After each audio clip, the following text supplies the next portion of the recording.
ஈரானுடைய இராணுவ தளபதி இன்றைக்கு ஒரு முக்கியமான செய்தியை வெளியிட்டிருக்கிறார். குறிப்பாக அமீர் ஹத்தாமி அவர்கள் வெளியிட்டிருக்கக்கூடிய அறிவிப்பில் என்ன சொல்றாருன்னா, கடைசி மூச்சு இருக்கிற வரைக்கும் எதிரிகளை நாங்கள் எதிர்கொள்வோம். போருக்கு முந்தைய காலத்தை விட ரொம்ப அதிகமான வேகத்தில் நாங்கள் ஏவுகணைகளை மீண்டும் தயாரித்து கொண்டிருக்கிறோம். ஏவுகணை ஏவக்கூடிய தளங்களை எங்கெல்லாம் தாக்குதலுக்குள்ளாகியதோ அதையெல்லாம் நாங்கள் திரும்ப ரிப்பீட் செஞ்சுக்கிட்டு இருக்கிறோம்.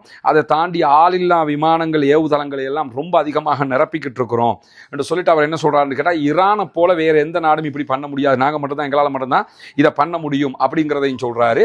தொடர்ந்து அதை அவர் பேசும்போது என்ன பண்ணுறாங்கன்னா, நூறு நியூஸ் சொல்லிட்டு இருக்கக்கூடிய அறிவிப்பில் ஈரானுடைய இராணுவ தளபதி பேசிக்கிட்டு இருக்கக்கூடிய சூழலில் பின்னாடி நூறு நியூஸ் சொல்லிட்டு இருக்கக்கூடிய அறிவிப்பில் அவருக்கு பின்னாடி அந்த தாக்குதலுக்குள்ளான அமெரிக்க இஸ்ரேலிய தாக்குதலுக்குள்ளான ஒரு ஏவுகணை தளம், அதை எவ்வளவு வேகமாக அவங்க ரெடி பண்ணிக்கிட்டு இருக்கிறாங்கிற செய்திகள் வெளியாக இருக்கு. எனவே இந்த யுத்த நிறுத்த காலத்தை பயன்படுத்தி நிறைய ஏவுகணைகளை தயாரித்து விட்டிருக்கிறார்கள், அதே போன்ற ஆளில்லா விமானங்களையும் தயாரித்திருக்கிறார்கள் என்கிற செய்திகளுக்கு மத்தியில் இந்த வாட்டி பல பில்லியன் பெறுமதியான அமெரிக்காவினுடைய ஏவுகணைகளையும் அமெரிக்காவுடைய ஏவு தளங்களையும் அளித்தது ஈரானுடைய சாதாரணமான ட்ரோன்களை வச்சு தான் அமெரிக்காவினுடைய பல பில்லியன் டாலர்கள் பெறுமதியான ஆயுதங்களை எல்லாம் அவங்க அழிச்சிருக்கிறாங்க. எனவே இப்பொழுது அமெரிக்கா நிறைய ஃபண்டை ரிலீஸ் பண்ணுறாங்க. எதுக்குன்னு கேட்டால், ஈரானுடைய இந்த விலை குறைஞ்ச தரமான ட்ரோன்களை எதிர்கொள்வதற்கு நம்ம ரொம்ப பெருமதியான ஏவுகணைகளை பயன்படுத்தி ரொம்ப நஷ்டப்பட்டுடுறோம்.